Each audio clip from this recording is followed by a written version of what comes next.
ஒரு சிலருக்கு ஓட்டர் ஐடியில் நேம் கரெக்ஷன் இருக்கு, டேட் ஆஃப் பர்த் தப்பா இருக்கு, அட்ரஸ் தப்பா இருக்கு, இல்ல அப்பா அம்மா பேர் தப்பா இருக்கு. ஸோ இந்த மாதிரியும் கொஞ்சம் நிறைய இஷ்யூஸ் ஓடிட்டு இருக்கும். அவங்களுக்காக தான் இந்த வீடியோ நம்ம பார்க்க போறோம். வாங்க வீடியோக்குள்ள போகலாம். ஸோ நீங்க முதல் கூகுளில் போயிட்டு செய்ய வேண்டியது www.eca.gov.in அப்படின்ற வெப்சைட் ஜஸ்ட் ஓப்பன் பண்ணிக்கோங்க. ஓப்பன் பண்ணிட்டு நீங்க லாகின் பண்ணிட்டீங்க அப்படின்னா இதுல நிறைய சைட் ஓப்பன் ஆகும். இசிஐ, அதாவது எலெக்ஷன் கமிஷன் ஆஃப் இந்தியாவோட சைட் ஓப்பன் ஆகும். இதனால நீங்க டைரக்ட் சைட்டுக்கு போகணும். அதுக்கு eca.gov.in அப்படின்ற சைட்டுக்கு போங்க. போனா இதுல மேல டாப்ல லெஃப்ட் சைட்ல election commission of India ECI net இருக்கும். இசிஐ நெட்டை கிளிக் பண்ணுங்க. அதுல ஓட்டர் சர்வீஸ் இருக்கும். ஓட்டர் சர்வீஸா நமக்கு தேவை, அதை கிளிக் பண்ணிக்கோங்க. இப்போ நமக்கு name correction, date of birth correction, gender corrections இந்த மாதிரி இருக்கிறவங்க ஆப்ஷன் வந்து பார்த்துட்டீங்கன்னா ஃபார்ம் 8 தான்.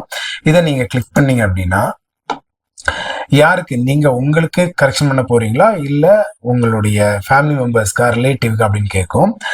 உங்களுக்கு அப்படின்னா ஓடிபி வராது. அதர் பர்சனுக்கு, ஏதாவது இன்னும் ஓட்டு போடக்கூடிய யாராவது ஒரு பர்சனுக்கு நீங்கள் கரெக்ஷன் பண்ணுறீங்கன்னா உங்களுக்கு அவங்களுடைய ஃபோன் நம்பர் போட்டு ஓடிபி போட்டால் தான் வரும். இப்போ செல்ஃப் அப்படின்னு போடும்போது உங்களுக்கு ஓடிபி கேட்காது. இது ஜஸ்ட் நீங்கள் இது ஓகே கொடுத்துருங்க.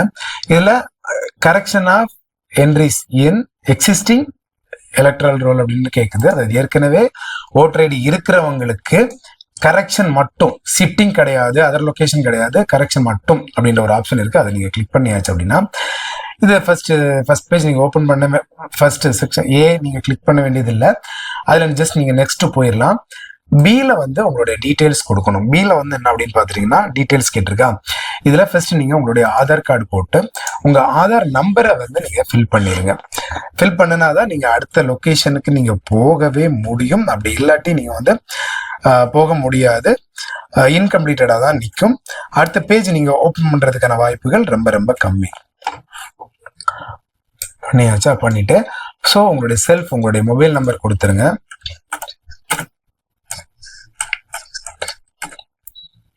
இது எந்த மொபைல் நம்பர் கொடுக்கணும் அப்படின்னு பார்த்துட்டீங்கன்னா நீங்க உங்களுடைய ஓட்டர் ஐடிக்காக ஒரு நம்பர் கொடுத்துருப்பீங்க இல்லையா, அந்த நம்பர் தான் கொடுக்கணும், மாத்தி கொடுக்க கூடாது. அதே மாதிரி இமெயில் ஐடி கொடுக்கும் போதும் நீங்க உங்களுக்கு என்ன மெயில் ஐடி கொடுத்துருக்கீங்களோ அந்த மெயில் ஐடி தான் கொடுக்கணும், மாத்தி கொடுக்க கூடாது. அப்படிலாம் ஃபில் பண்ணீங்கன்னா மட்டும்தான் உங்களுக்கு, இல்லைன்னா வெரிஃபிகேஷன் போயிட்டு ரிஜெக்ட் ஆகிறதுக்கு வாய்ப்பு இருக்கு. நெக்ஸ்ட் போகும். நெக்ஸ்ட் போயாச்சு அப்படின்னா நீங்க அதில் கரெக்ஷன் ஆஃப் என்ட்ரிஸ் அப்படின்னு இருக்கிறதுனால என்ன என்ட்ரிஸ், நீங்க ஒரு டைமுக்கு 4 மிஸ்டேக்ஸ் மட்டும்தான் ஃபில் பண்ண முடியும், அதுக்கு மேல ஃபில் பண்ண முடியாது. அதனால கரெக்டா எது தேவை, ஃபோன் நம்பர் நீங்க அப்டேட் பண்ண வேண்டியதா ஃபோன் நம்பர் மட்டும் நீங்க அப்டேட் பண்ணீங்க, ஃபோன் நம்பர் மட்டும் கொடுத்துட்டு நீங்க நெக்ஸ்ட்டுக்கு போயிடலாம். இல்லை எனக்கு வந்து நேம் சேஞ்சஸ் அப்படின்னா அது கிளியரா இருக்கும். ஆதார் கார்டில் இருக்கிற மாதிரி நீங்க ஆதார் கார்டில் இனிஷியல் ஃபர்ஸ்ட் இருந்துச்சுன்னா இனிஷியல் ஃபர்ஸ்ட் கொடுங்க, ஆதார் கார்டில் இனிஷியல் லாஸ்ட்ல இருந்து லாஸ்ட் கொடுங்க. அது இல்லாம மாத்தி கொடுத்துடாதீங்க. சிலருக்கு வந்து என்னன்னா மேலுக்கு பதிலாட்டு ஃபீமேல் இருக்கும், ஃபீமேலுக்கு பதிலாக மேல் இருக்கும். ஸோ அப்போ அதில் நீங்கள் ஜெண்டர் செலக்ட் பண்ணி மேலா ஃபீமேலா அப்படின்றத நீங்கள் கொடுக்க வேண்டியது இருக்கும்.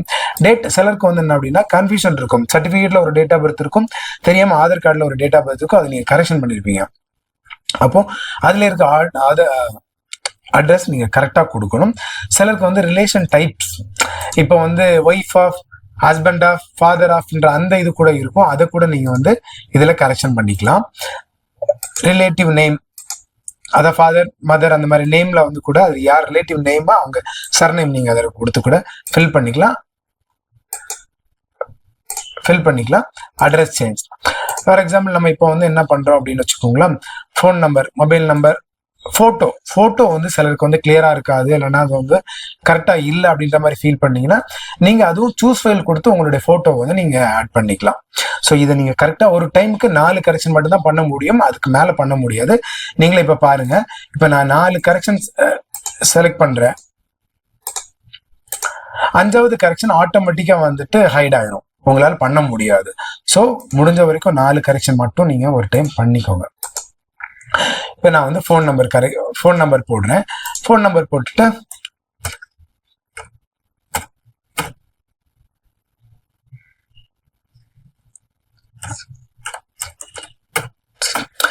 இது கரெக்ஷன் கொடுத்தாதான் நெக்ஸ்ட் போகும். நெக்ஸ்ட் போயிட்டு அடுத்தது இதுல வந்து உங்களுடைய பிளேஸ் எந்த பிளேஸ்ல உட்காந்து ஃபில் பண்றீங்களோ அதை நீங்க கொடுத்துக்கோங்க. கொடுத்துட்டு இதுல கேப்ஷன்ஸ் கொடுத்துட்டு கேப்ஷன்ஸ் என்ட்ரி பண்ணிட்டீங்கன்னா உங்களுக்கு உங்களுடைய ஓட்டர் ஐடி நம்ம மேல கொடுத்துருப்போம் இல்லையா, அதனால உங்கள் ஓட்டர் ஐடி நீங்க அதுல உங்களுக்கு சென்ட் ஓடிபி வரும். சென்ட் ஓடிபி வந்தோன்னா உங்களுடைய மொபைல் நம்பர் எது ஓட்டர் ஐடியோட கனெக்ட் பண்ணீங்களோ அந்த மொபைல் நம்பருக்கு தான் உங்களுக்கு ஓட்டர் ஐடி வரும். ஓட்டர் ஐடியில இருக்கக்கூடிய நம்பருக்கு உங்களுக்கு ஓடிபி வரும். அது நீங்க சப்மிட் கொடுத்துட்டீங்க அப்படின்னா இதுல ஜஸ்ட் ப்ரிவியூ பார்த்துக்கலாம். அந்த கரெக்ஷன்ஸ் கொடுத்துருக்கக்கூடிய நேம்ஸ் எல்லாம் கரெக்டா இருக்கா இல்லையா அப்படின்னு கொடுத்துட்டு சப்மிட் கொடுத்துட்டீங்கன்னா உங்களுக்கு கரெக்ஷன் சப்மிட் ஆகிரும். 15 டேஸ்க்குள்ள உங்களுக்கும் ஓட்டர் ஐடியும் வந்துடும். ஸோ இந்த வீடியோ கண்டிப்பா உங்களுக்கு யூஸ்ஃபுல்லா இருக்கும், பிடிச்சிருக்கும் அப்படின்னு நம்புறோம். இன்னொரு வீடியோல இன்னொரு வாட்டி சந்திக்கும் வரை விடைபெறுகிறேன். நன்றி, வணக்கம்.